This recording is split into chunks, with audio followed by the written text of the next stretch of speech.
Hello and welcome to the Gooner Talk, back again with you guys for another show, for another episode, or rather episode 3 of the Tactical Breakdown podcast. Now, slightly different show today. One, because you notice it's just 2 people on your screen, which of course was the same for the first show, except I was with my right-hand man, Drew. Now, Drew's unfortunately not be able to make it today, but that's no bother because we're going to steamroll through this in all our best efforts. And I'm joined by a fantastic person today for your pleasure to find out everything you can about Orkan Kokcu, which I'm hoping I've pronounced firstly correctly, which I probably haven't. I actually messaged one of my Turkish friends to try and get the pronunciation, but it doesn't matter what he tells me because I'm still getting it wrong, apparently. But I'm going to muddle through as best I can. But I'm joined by James Rowe. Thank you ever so much for joining us, James. Really appreciate it. Do you want to introduce yourself to the listeners and tell them what you're all about? Hello, everybody. My name is James Rowe. For those that don't know, I am a Dutch football expert and an interviewer of professional players and managers for World Football Index. World Football Index publish my interviews with players and managers at all different levels of world football every 3 days. So followers and listeners and readers can check out my my work on worldfootballindex.com and also my Twitter handle of @JamesRoweNL.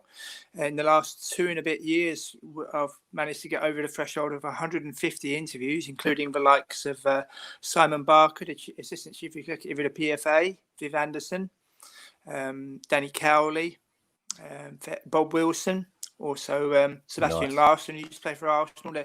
There really is something for everybody. So always looking forward to producing quality. And as I always say, the next interview is always the most important one. And the most important bit is you're also a gunner, which is very important.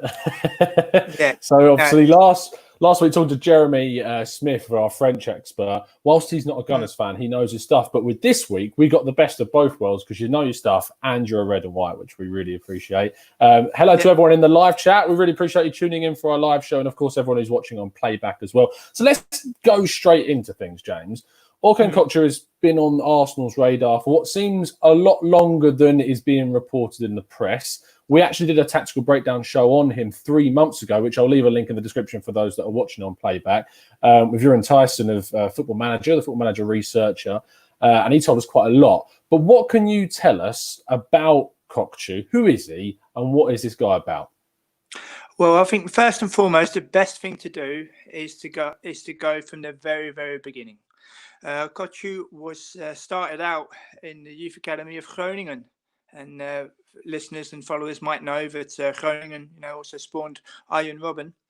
And after 3 years of Groningen, he went there along with his brother, actually, because his brother was also a very highly rated footballer. They went there together from Haarlem all the way with the family to Groningen, which was a bit of a trek, but sacrifices needed to be made.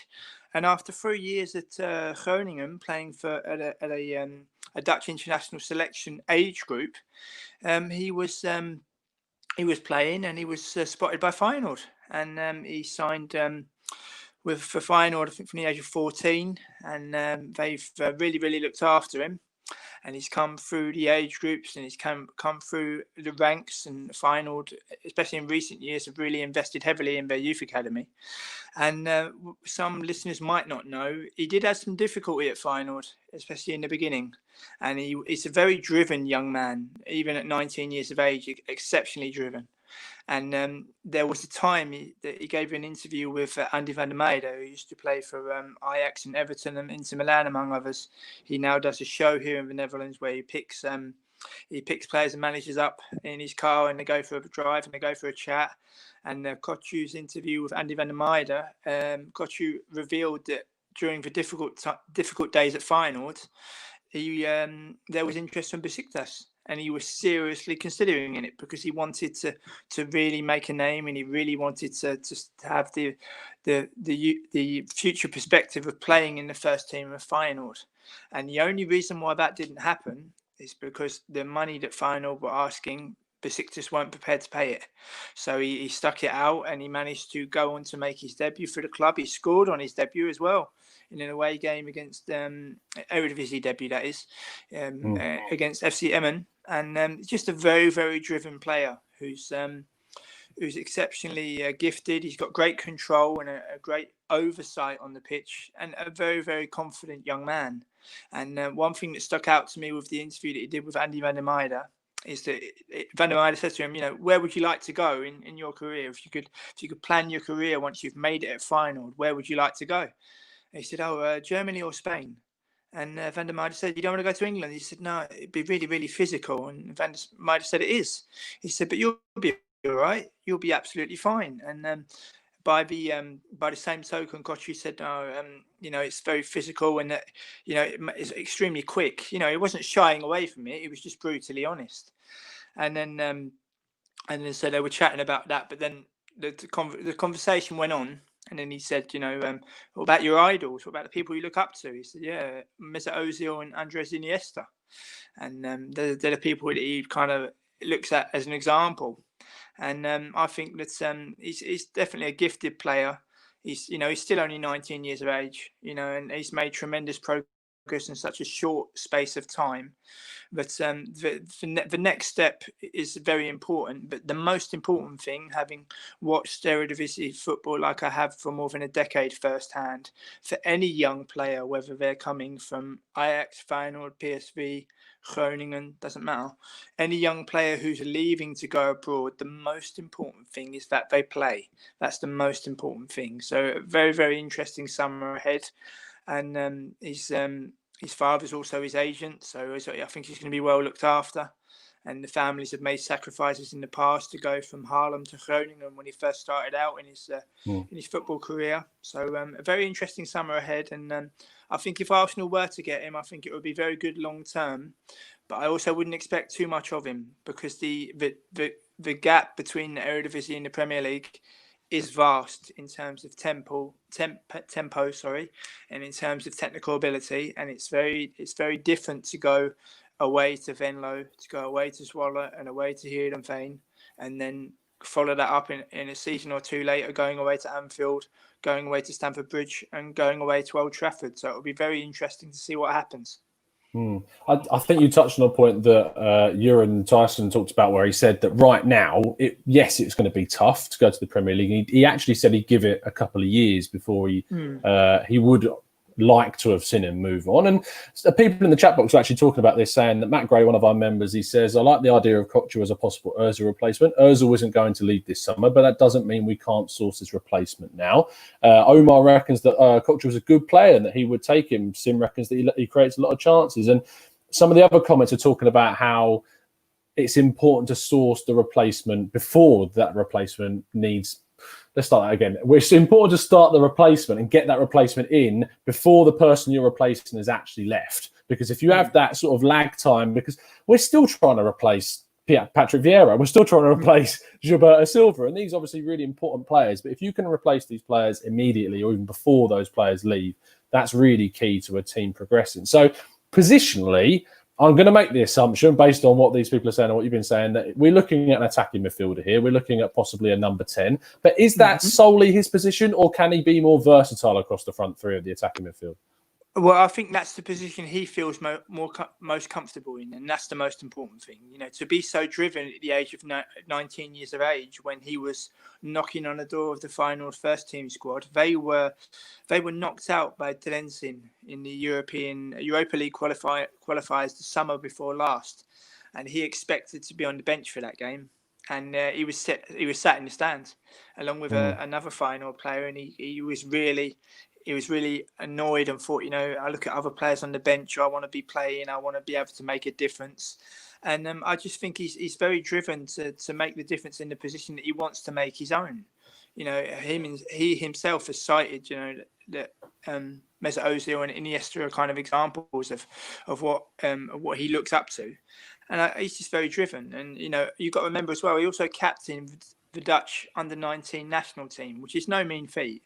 And he's currently representing Turkey at under the 21 level. But to be crowned captain of the Dutch under-19 team, as he was, that doesn't happen to everybody. There's obviously certain qualities, leadership qualities that the manager saw in him. So he has more strings to his bow than just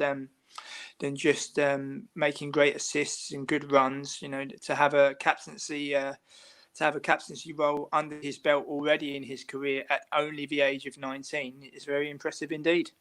I've seen some clips of him, and a lot of people in the chat box are actually saying about it's his technical quality, confidence on the ball at such a young age, which you need if you're going to move into a club like Arsenal. You need confidence, otherwise you are going to be swallowed by the occasion of it all. And clearly that's something that this young guy has in spades. So talking about him then, in what system he likes to play in, because what I feel that Arsenal have done is they've made a mistake with Nicola Pepe, for instance, expecting him to come in and hit the ground running, because he came from a Lille side that, let's face it, played extremely counter-attacking football, extremely versatile in terms of where he can play maybe in the front three, but his best game was using his speed to hit the teams on the counter. Now, Kokcu, talk to me about the system that he's played in at Feyenoord. Are they a team that dominate the field much like Arsenal, or is it slightly more similar to, say, a counter-attacking side like Lille?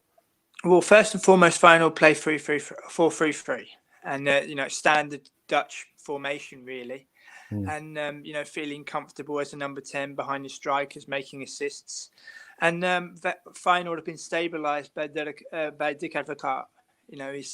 He's done ever so well, even in his the autumn years of his career, where everyone thinks that Advocaat is going to retire. No, he's not going to retire anytime soon, because he's got such a tremendous love for the game. And there's reports coming out of the Netherlands that the former Feyenoord and Liverpool player Advocaat is being groomed to eventually take over the managerial role at Feyenoord. But I think that could come too quick. And I just think that the way that Feyenoord are playing, I mean, Feyenoord before the season was curtailed here in the Netherlands, were playing some great football in terms of not just counter-attacking, but also being able to mix it up. And that's a real good mix. But that just goes to show the experience that Dick Advocaat has accrued. There wasn't just purely a counter-attacking side that would wait for the space to open up. They would go looking and probing at times. And that's down to how Advocaat's got them playing. And Kokcu really excelled in that, really, and to be given such confidence by such a great manager here in the Netherlands, even at the ripe old age of, I think, above his 70s now, Dick Advocaat, so it's all experience for the Kokcu, and as I say, he was captain of the Dutch under 19 side as well. So it's not just the fact that people saying, oh, he's an attacking midfielder and that's that. He's also a leader at a young age.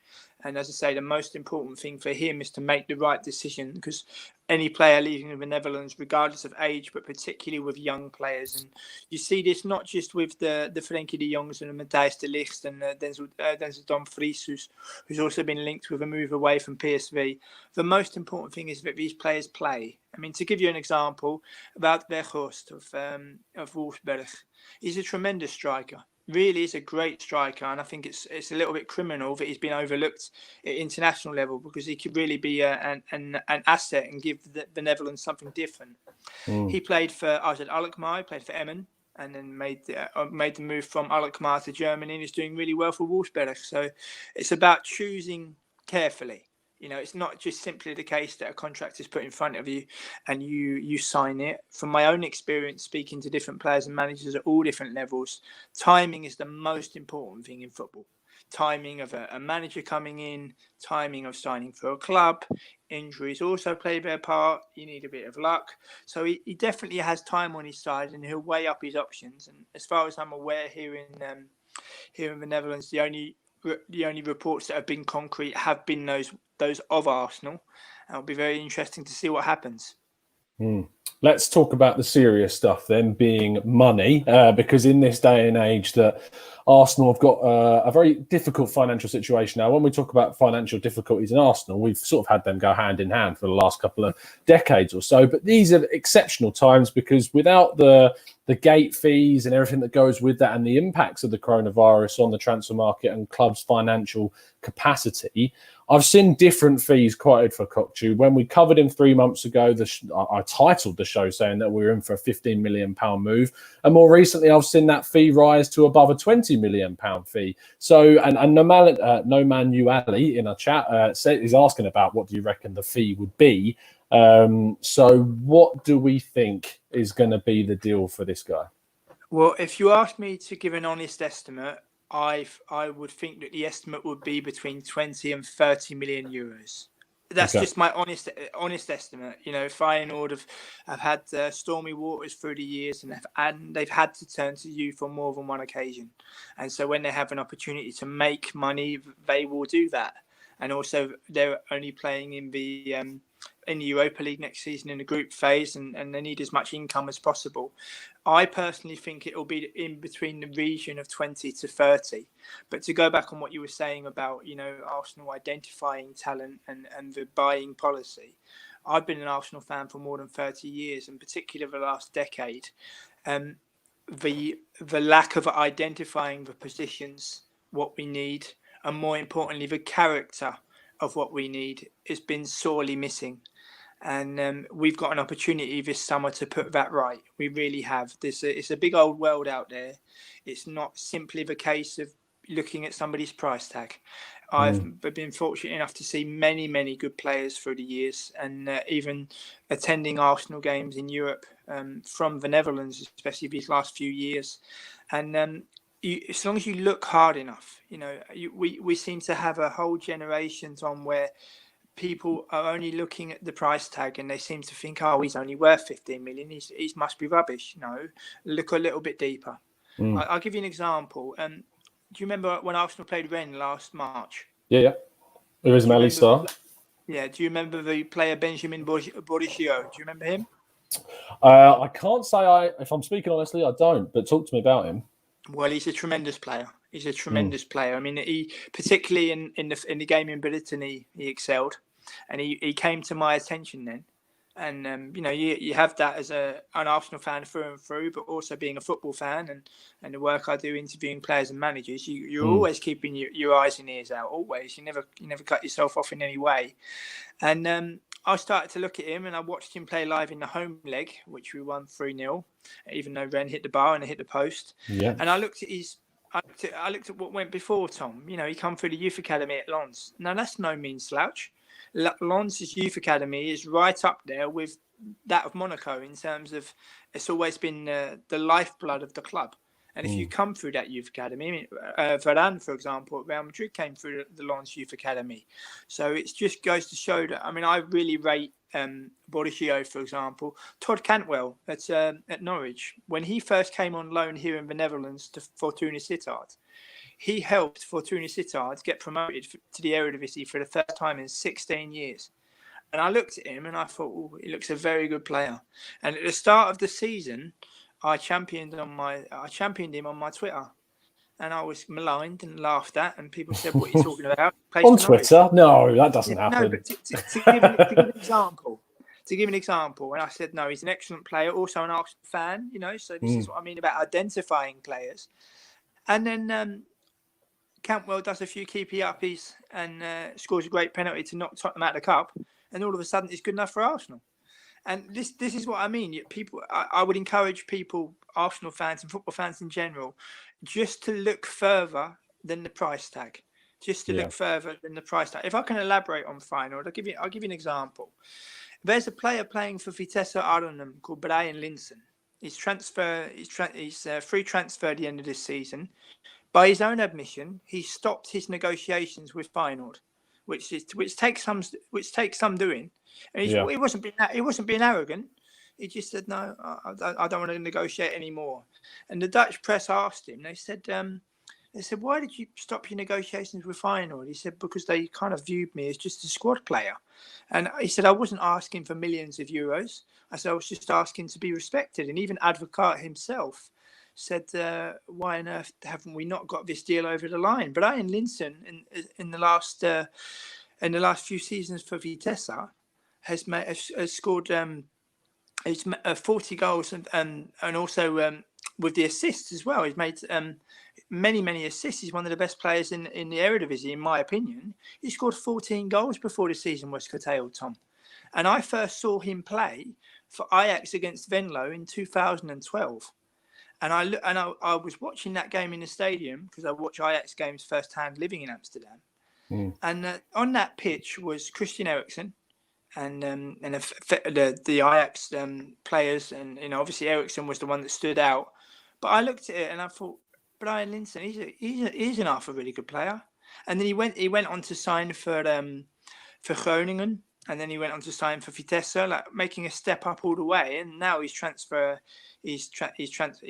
free transfer. I'm not trying to say that he should be signing for Arsenal, but I'm just trying to make the example that I always try to let people know that you have to look past the price tag. Look, do your own investigation, have a look and see what they've done before. I know lots of people use YouTube, and I know that lots of people have little clips here and there, but the best thing to do is always, if you're watching a game live at any level, if there's somebody that sticks out to you and you think, he looks really good. I mean, I remember years ago, I was in Spain, and I went to watch Real Madrid Villarreal, and it was, I think, 6-2 for Real Madrid, and it was a real good game. Pires was playing for Villarreal, and Diego Godin was playing for Villarreal, and I thought, even though they was on the receiving end of a hammering, I thought he looks a good player. And he's gone on to be a tremendous player for Atletico Madrid, Uruguay, and now Inter Milan. And as I say, with the corona, where safety is the most important thing in any country, the most important thing is the safety of the people. But Arsenal in particular, they have a tremendous opportunity now, Tom, to learn from their mistakes. Learn from their mistakes and treat that money as if it's your own. Don't go wasting on players that may be average, putting them on long-term contracts where you can't get rid of them, and also go through the youth setup with a fine-tooth comb. Go through the youth setup with a fine-tooth comb. For example, I rate Daniel Ballard. I think he's a very good defender. He was on loan at Swindon before his injury. I would happily see Daniel Ballard come through to the first team. The same with Zach Medley as well. And to let listeners know, I interviewed Charlie Gilmore a couple of months ago, who's now, he was on loan here in the Netherlands at Telstar. He signed for Norwich from Arsenal, and our interview is available on my authors page at World Football Index. And we spoke extensively about his time at Arsenal coming through the youth setup. And he said something really interesting that really stuck with me.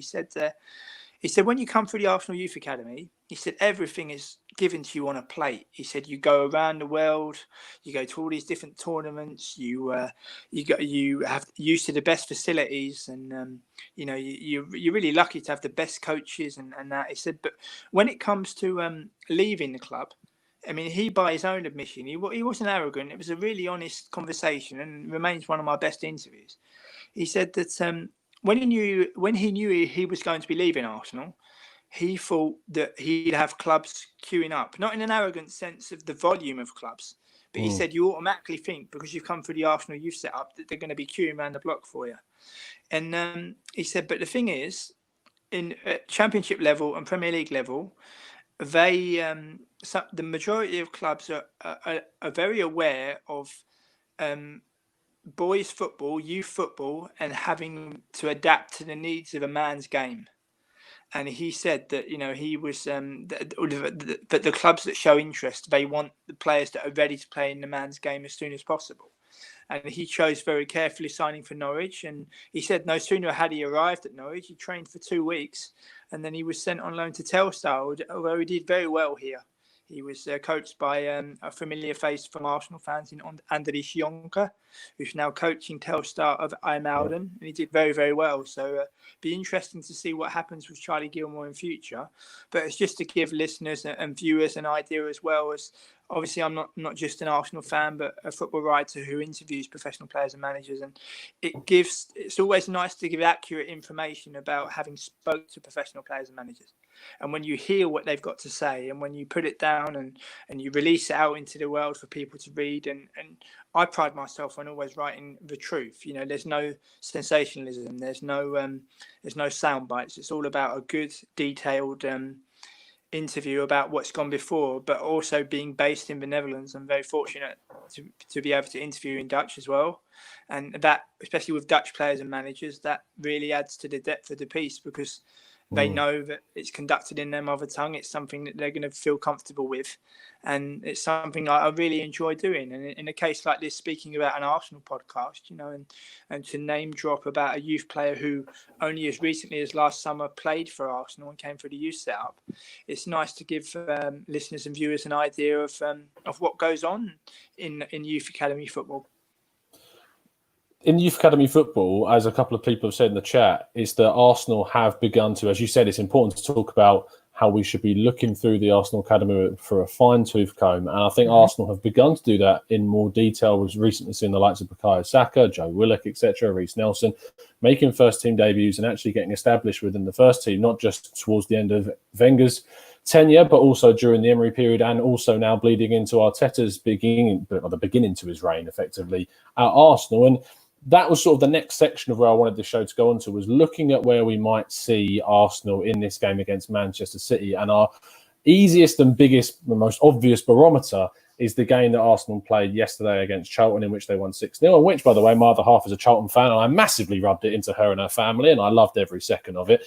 And to be fair, she deserves it, because she was giving me a load of stick about how, we're only going to put our B team out, etc., etc. It don't matter. It's a 6-0 win, and she got it for that. So I was very pleased with that. But the key point is that Arsenal maintained this sort of system of really, really using those youth players. So if we have a look at the actual lineup in which Arsenal played, we start with Leno in goal, Bellerin, Mustafi, David Luiz and Tierney as the back four. Guendouzi and Maitland-Niles made up the midfield pivot, which is arguably the most interesting part of this, with then Nelson, Ozil at number 10, Aubameyang on the left and Lacazette up top. Now, later in the match, of course, after we went in at half-time at 2-0, with Lacazette and Aubameyang scoring, and then in the second half, Nketiah comes on, scores a hat-trick. We're talking about the youth players, and he's definitely one that's impressed a lot under Arteta.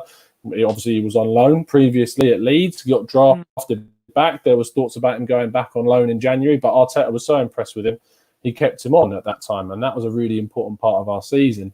Lacazette, obviously, has really struggled for goals, so it's really good to see him score. And also in the second half, Joe Willock scored a really, really good goal of his left foot, which is akin to the goals that he was scoring, not only in the youth team, but some of the goals that we've been seeing him scoring in the start of this season and last season as well. So with all that information, James, bearing that in mind and what we've seen, how much can you glean from a warm-up game against Charlton as to what we might see Arteta decide to do in the big game against Manchester City? To be honest, I'm not so sure, Tom. I think match fitness plays a key role to make sure that those players have a match under their belt before going into the Manchester City game. I think that also plays a part, and you make a great point about the interesting pivot of Guendouzi and Maitland-Niles, because Maitland-Niles was predominantly used at right back and did his best and tried really well, and obviously feels more comfortable in the central midfield role. But we have 9 games left to salvage something of what is a really rocky season. And it's been a very strange and a very long season. And we're still in an FA Cup. We still have a chance of European football. And I know it might sound a little bit cliche, but we have to take one game at a time. We're starting with one of the most difficult ones that you can get. And I saw that Arteta said about returning to Manchester City, it's going to be a little bit strange for him. And I'm sure that we'll equip ourselves well. And it's going to be strange. There's 2 games that night. And obviously our game for all Arsenal fans is the most important thing, but we've got to try and get off to a positive start, whether that be getting something out of the game. I mean, I'm not expecting Arsenal to go to the City of Manchester Stadium and win, but we've got to show that we're learning. That's the most important thing. If I can give listeners and viewers an example, before the season was curtailed, I managed to attend 6 Arsenal matches so far this season from Amsterdam, and the most recent one was Sheffield United at home in the middle of January, where we were winning 1-0, and I saw that Chris Wilder, who I rate extremely highly, a tremendous manager, and I saw him make 3 substitutions, and each substitution he made gave that little bit more impact for Sheffield United to go on and get something out of the game. Now, Callum Robinson come on, and this is what I mean about the history of a player. Callum Robinson came through the youth setup at Aston Villa, and is now at Sheffield United. But obviously, coming through the youth setup at Villa, you've got to be a good player. And I saw that every single time that the sub was made, Sheffield United were pushing just that a little bit more. And they went on to get the equaliser through John Fleck, who was a free transfer from Coventry City. This is the things I'm trying to let people know, that it's not simply about the price tag. You've got to identify the quality of a player. And I was in the clock ends where that equalising goal was scored, and you could see it was coming. And they were very lucky. They were very unfortunate not to win the game, Sheffield United. That was also at Bramall Lane last October as well. And we didn't appear to have an answer. And that kind of worried me a little bit. So this is what I mean about being ready for the 17th. You know, learn from our mistakes and have an answer. I mean, we've seen reports in previous weeks, Tom, of the likes of David Luiz saying that he wants to finish his career at Benfica. Well, I'm not being funny. Why did you sign for 2 years then? Is it just to stay comfortable? Yeah, no, we have to start to look at these things. We really do. It's the same with Saka. That game I mentioned against Sheffield United, Saka was the best player on the pitch. I was right in his eye line, but in the clock end, and I watched him run at players, and I watched him with his body language say to the players around him, even at his age, come on, where are we going? What are we going to do here? And I kept trying to encourage him by saying, Saka, go on your own, go for it. And he was the best player on the park for us. And this is the devil's in the detail, Tom. Saka's contract is there was rumblings as to what's going to happen, and reports that Dortmund and Manchester United were interested. We've got to be serious. Learn from our mistakes. I mean, I know Ashley Cole was a long time ago, but we lost a truly world-class player. And also a future captain who, in an ideal world, would have done with us what he did at Chelsea, but it wasn't meant to be. And what did we get in return? We got a very good defender in terms of William Gallas, but he wasn't a patch on Ashley Cole, was he? So we've got to really learn from our mistakes. And it's a great opportunity this summer. It really is. You know, there's not this even with the global pandemic and the safety being the most important thing, we've got a tremendous opportunity. And I just hope that we take the opportunity. Just go through everything with a fine tooth comb. Buying is not always the only solution, because people forget with transfers and buying, Tom, a player has to settle. A player going to a foreign country, settling in a foreign language, maybe having children at school, maybe having a wife. They're also humans. They've also got to learn to adapt. Some people learn quicker than others. Some people have difficulty with the language. So there's more than one way to be successful. And this summer is going to be a very testing summer for Arsenal. But we are in no rush. But the most important thing is that we get it right. I think getting it right is always going to be the biggest question around Arsenal Football Club, because Arsenal's decision-making has been put under so much scrutiny. In terms of managerial decisions in more recent times, the transfers to players leaving, as you mentioned, Ashley Cole being a key part of that. And then if we look at the squad that we've got available to us at the moment, the biggest questions and the right decisions that need to be made are, for me, in lineups again in these big games, because what Arsenal can't afford to do is what they were able to do many, many years ago, whereas they would look at the opposition and they wouldn't even have to consider them. They would just play football because that's what they were best at. At the moment, Arsenal are not affording themselves that luxury because we just don't simply have the quality to match up to the likes of Manchester City.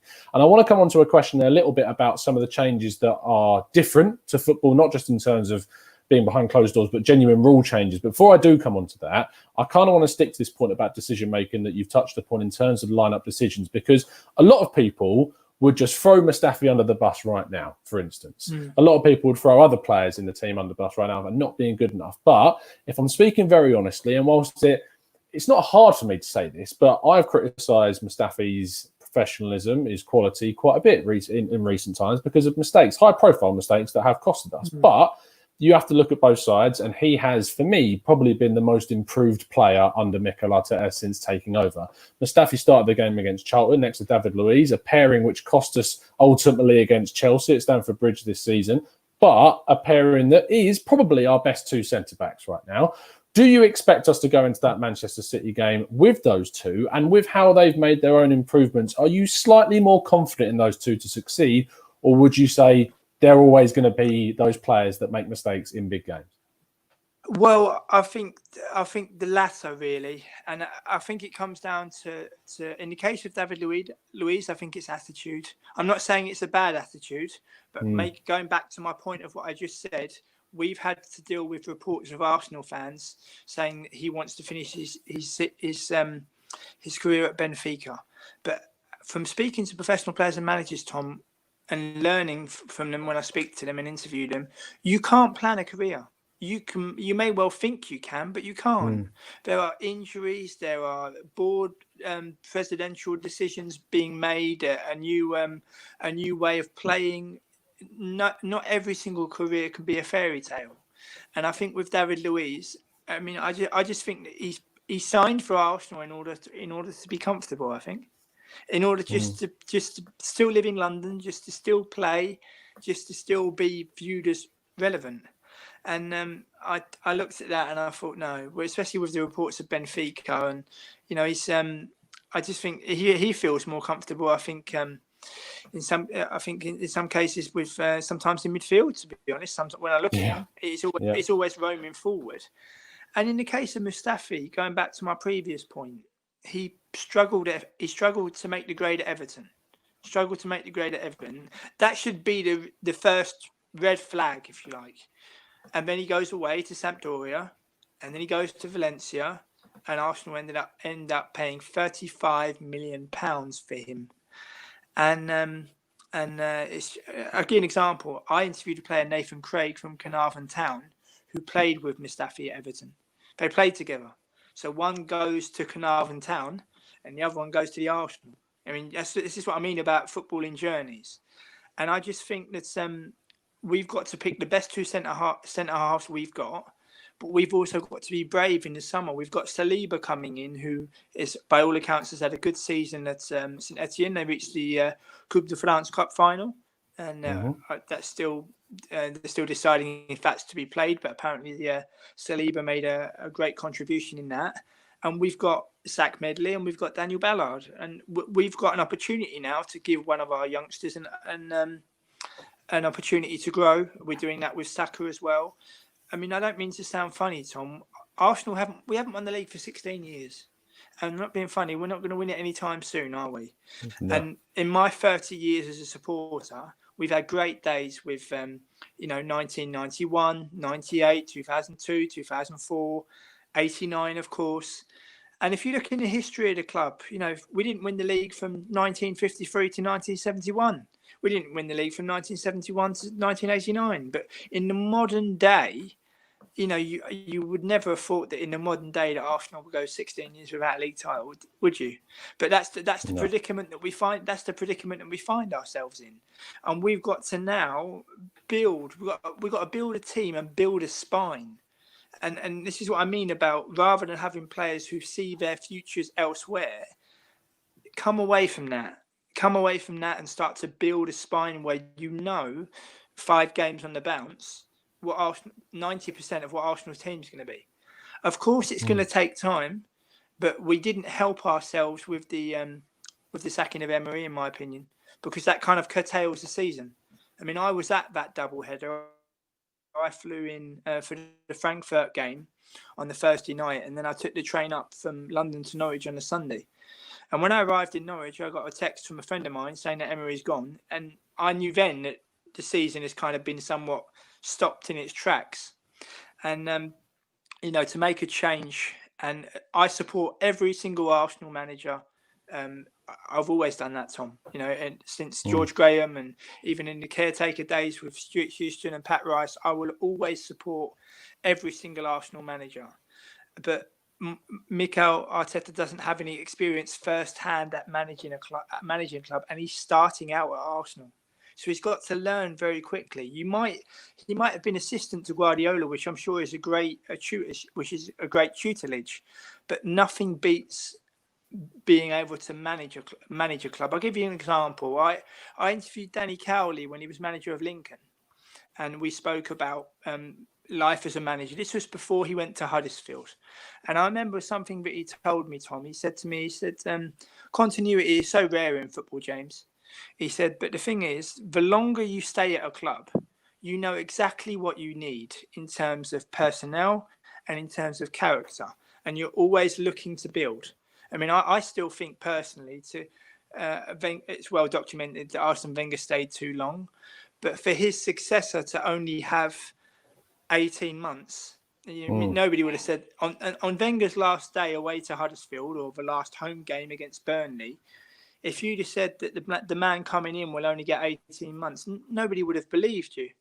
And I was fortunate enough to interview Imanol Idiakas, who played with Unai Emery at Sociedad. And we spoke at length about Unai Emery as well as Imanol Idiakas' own managerial career.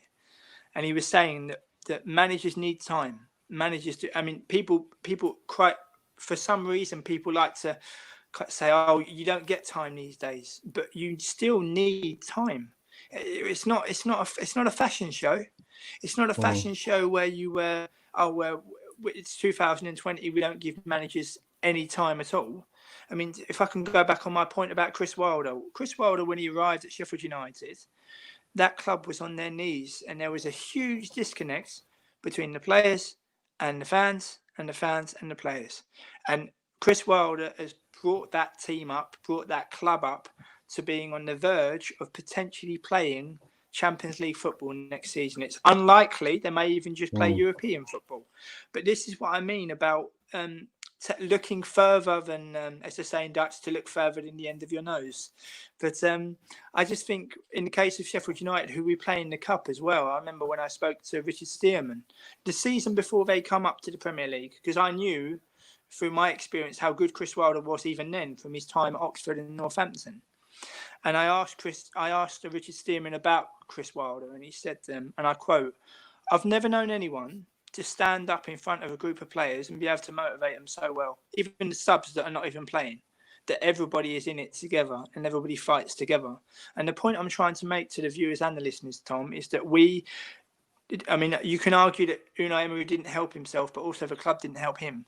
So we've now got to put that right by giving Mikel Arteta the time that he needs. And as I say, he gets the support from me as every single Arsenal manager. But starting out as a manager at Arsenal, you've got to learn very quickly. I mean, most people work their way up. Like, for example, George Graham came from Millwall.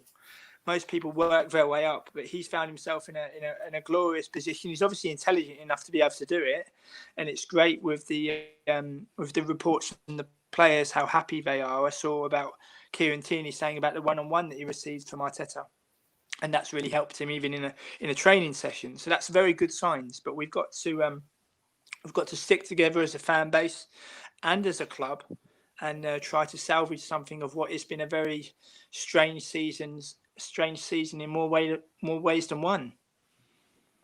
I think there's so many things to look at with it, and I mean, just to segue on to sort of the final section of what I wanted to talk about being the rule change. There's so many different ways of looking at how this is going to affect so many different teams. Now, what I'm talking about is the change that teams are going to be able to make 5 substitutions and have a selection of 9 players. Now, if you're, say, Norwich City, or if you're, say, an Aston Villa, a team that are further down the league, whose squad is not as filled in depth of quality as, say, the team that we're going to face, Manchester City, which could arguably put out 2 different 11s every week and still be up there competing for the Champions League, no problem at all.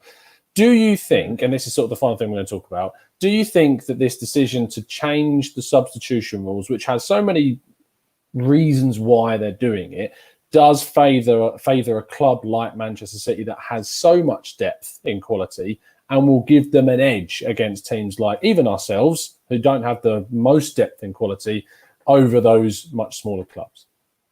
Potentially, but the devil is in the detail of an experienced manager reading a game of football, anticipating what is going to happen, and making those changes and trying to counteract those changes.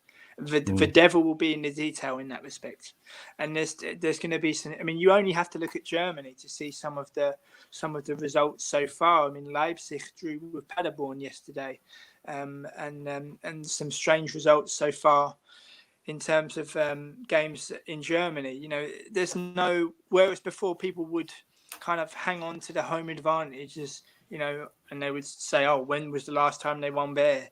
I think with the climax of the Premier League, Tom, we are going to see some quite strange results. I'm certain of it, and it's going to be a little bit topsy-turvy. But I think what you're advocating, I think it could well happen. But you know, there's some great managers in the Premier League, and you would like to think that they're there for a reason. and they're there for a reason because they're the best managers in the land in some cases. So you kind of leave it down to them, because people look and say, oh, being a manager, it's simply not just about picking players. You got to know, you got how to read a game. You got to anticipate certain things. I mean, I've spoken to managers in the past that have said very much, it's not about philosophy. It's not about philosophy. It's about the players they've got, and it's about motivating the players to the best of their ability. And we've got some great managers in the Premier League, and it's going to be a very interesting climax to a very strange season in more ways than one. And I'm really looking forward to it. Yeah, I'm really intrigued by what's going to happen because having watched a little bit of the Bundesliga and seeing how that's happening and weirdly seeing so many away teams pick up points in games where you wouldn't really have expected them to is something that's going to be intriguing to see if that translates over to the Premier League. But I have to say, James, it's been an absolute pleasure having you on today. Really appreciate it. I'm sure all the listeners will appreciate all the great insight you've had. Please tell the people where they can find you on Twitter and what they should be looking at. They can find me on Twitter at James Rowe NL, and they will be able to read and to view my interviews that are published by World Football Index every 3 days. For example, on this coming Tuesday, my publication with former Blackburn and Newcastle player Kevin Gallagher will be released. And then following on from that, Warren Feeney, who played for Luton and Northern Ireland. And then after that follows Jamie Carragher of Liverpool and England, and also a familiar face in former Arsenal striker Kevin Campbell. Awesome. Brilliant stuff. I mean, Kevin gets everywhere these days. So it's going to be interesting to hear what you talk about him with. Well, I can give you a little bit of an anecdote. Our interview was in the making for quite a long time, but obviously he's a very busy man. So you have to respect his agenda. And from my point of view, I'm in a privileged position, Tom, where I'm so fortunate to speak to different players and managers at all different levels and to interview them in different languages as well. And to look back on a tremendous body of work. You mentioned your partner being for Charlton. When we're finished today, I'll forward you through my interview with Scott Minto that was released 2 weeks ago. So maybe you can have a read of that. 100%. And the most important thing is to treat professional players and managers exactly that, and to kind of make them feel comfortable. And I really enjoy it. It's a great position to be in. But in the case of Kevin Campbell, it's really enjoyable. I mean, for me, it's always a great bonus when I've been so fortunate, especially the last two and a bit years with World Football Index, to speak to Sebastian Larsson, Bob Wilson, Kevin Campbell, Charlie Gilmore. And it's always a nice bonus when you speak to someone with an Arsenal background. But obviously, it's not the only story to tell. And in the case of Kevin Campbell, it's a great interview. I'm really looking forward to how it's received. I think it will be out towards the end of June, perhaps. I think middle of June, around about that time. And obviously, we don't just speak about his time at Arsenal, but obviously that's an important part, and really looking forward to how it's received.